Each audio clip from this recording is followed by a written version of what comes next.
Selamat pagi, siang, atau malam semuanya. Perkenalkan kami dari kelompok Muda Korporat akan mempresentasikan UTS Lab BPR kami dengan mengambil tema bisnis rumah sakit dan berikut penjelasannya. Aku akan menjelaskan studi kasus di Rumah Sakit Sehat Sentosa itu gimana. Jadi yang pertama pelanggan tiba, itu mereka langsung daftar di bagian administrasi. Kemudian verifikasi pendaftaran itu dilakukan oleh admin. Kemudian admin ini nanya, mereka tuh mau menggunakan metode pembayarannya itu gimana? Pakai BPJS kah, asuransi kah, atau pakai cash? Kemudian si pelanggan ini milih lah metode pembayarannya gimana. Kemudian setelah pelanggan ini milih, lalu si admin validasi metode pembayarannya itu sah gak? Nah, setelah sah, lalulah si admin mendaftarkan pasien, lalu mencetak kartu tunggunya. Kemudian pasien diarahkan ke poli atau dokter tertentu, lalu pasien berkonsultasi dengan dokter, dan dokter mendiagnosis penyakit pasien itu apa. Setelah didiagnosis sama dokter, dokter kasih resep obat yang dapat ditebus di apotek yang ada di rumah sakit itu. Nah, apoteker ini memvalidasi resep dari dokter itu, dicek dulu. Kalau ada obatnya, dikasihlah obatnya kepada pasien. Lalu pasien bayar, menyelesaikan pembayarannya, admin mencetak bukti pembayaran, lalu pasien menerima bukti pembayaran dan selesai. Oke, selanjutnya di bagian analisis porter value chain di primary activity-nya itu ada inbound logistik, pendaftaran dan verifikasi data pasien, operasinya itu adalah pemeriksaan medis, diagnosa dan tindakan medis. Outbound logistiknya adalah pemberian resep, obat maupun surat rujukan. Di bagian marketing and sales itu adalah promosi layanan rumah sakit dan kerjasama dengan pihak asuransi.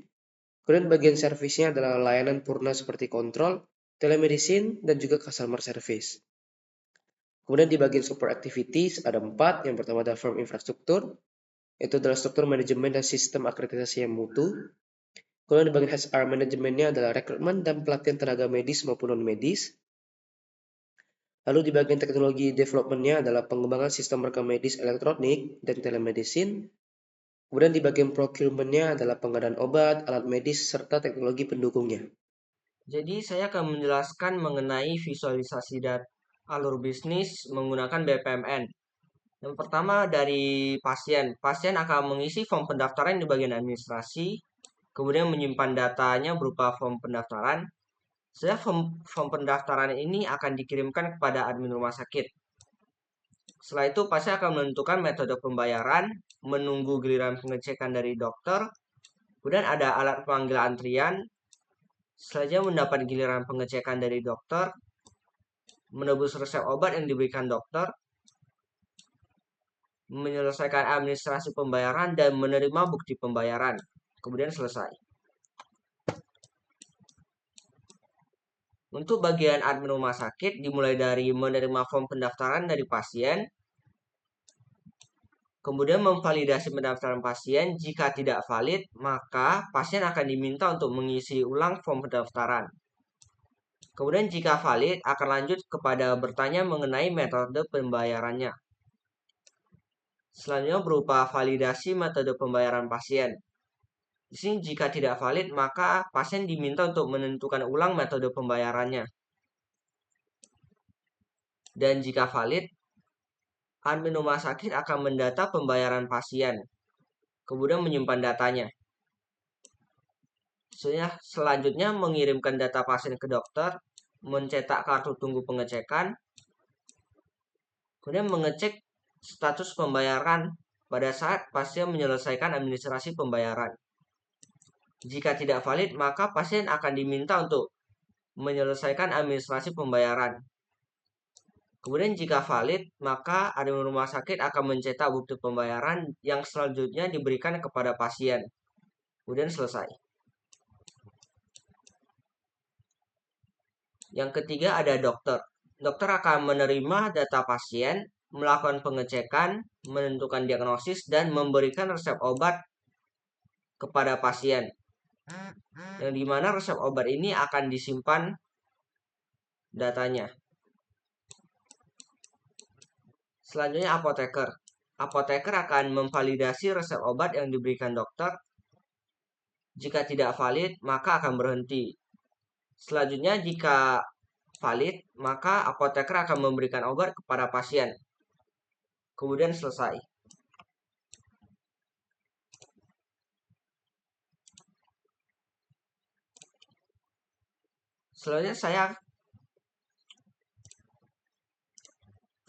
Selanjutnya kami mengidentifikasi 5 masalah kritis yang menghambat efisiensi dan kualitas pelayanan Rumah Sakit Sehat Sentosa.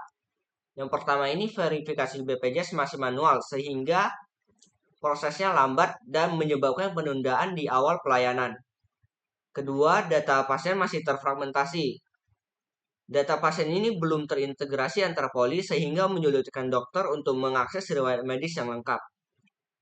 Yang ketiga ada antrean panjang. Antrean panjang terjadi pada jam sibuk, terutama di bagian pendaftaran dan farmasi. Keempat ada kurangnya prediksi beban kerja. Tidak adanya sistem prediksi beban kerja dokter menyebabkan kelelahan dan pelayanan yang tidak merata. Kelima, berupa pemanfaatan teknologi masih sangat minim. Kurangnya pemanfaatan teknologi untuk triase atau penentuan prioritas dan layanan follow-up pasien. Selanjutnya, solusi IS dan IT. Di sini kami memberikan 4 solusi penerapan teknologi informasi. Yang pertama berupa Hospital Management System atau HMS. Sistem ini adalah integrasi pendaftaran, rekam medis, farmasi, dan billing. Manfaat dari penerapan ini berupa pengurangan antrean dan kesalahan pada bagian administratif. Yang kedua ada rekam medis terpadu. Ini adalah digitalisasi data pasien agar bisa diakses lintas departemen, sehingga mempercepat diagnosis dan tindak lanjut. Yang ketiga berupa cek antrean secara real time. Sistem ini akan menampilkan status antrean pasien melalui website secara real time, agar mengurangi kerumunan dan waktu tunggu pasien, serta memberikan transparansi informasi antrian. Yang terakhir berupa telemedicine platform. Platform ini adalah layanan konsultasi daring untuk kontrol dan follow up.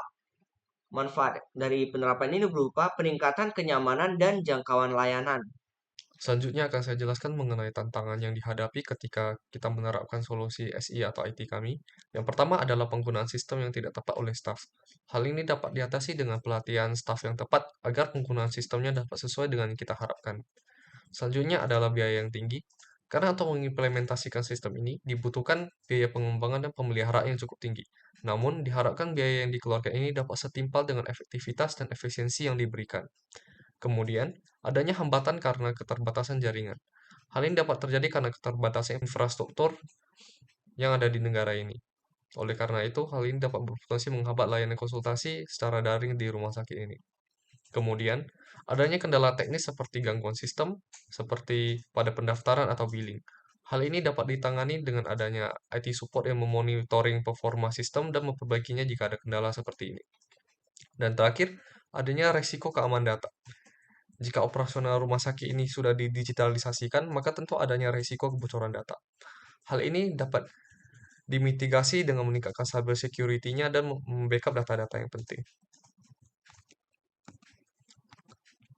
Selanjutnya akan saya jelaskan mengenai BPMN yang sudah menerapkan solusi kami.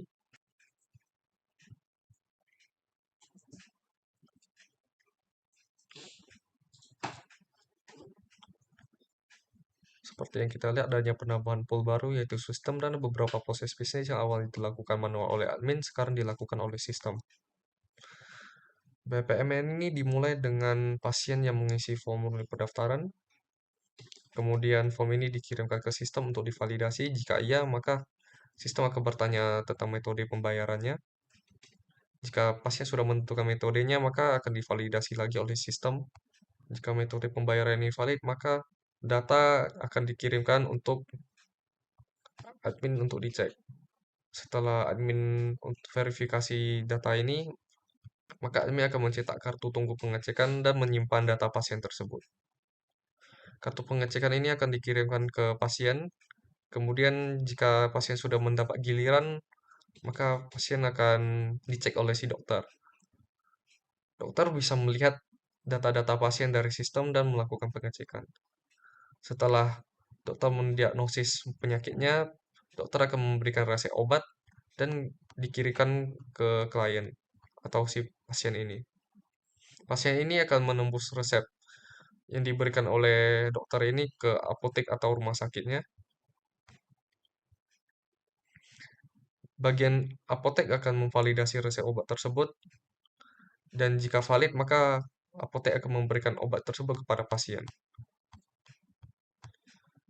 Kemudian pasien tersebut menyelesaikan administrasi pembayarannya,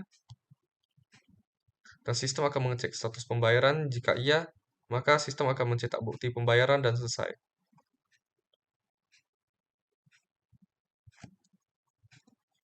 Dan terakhir adalah kesimpulan kami.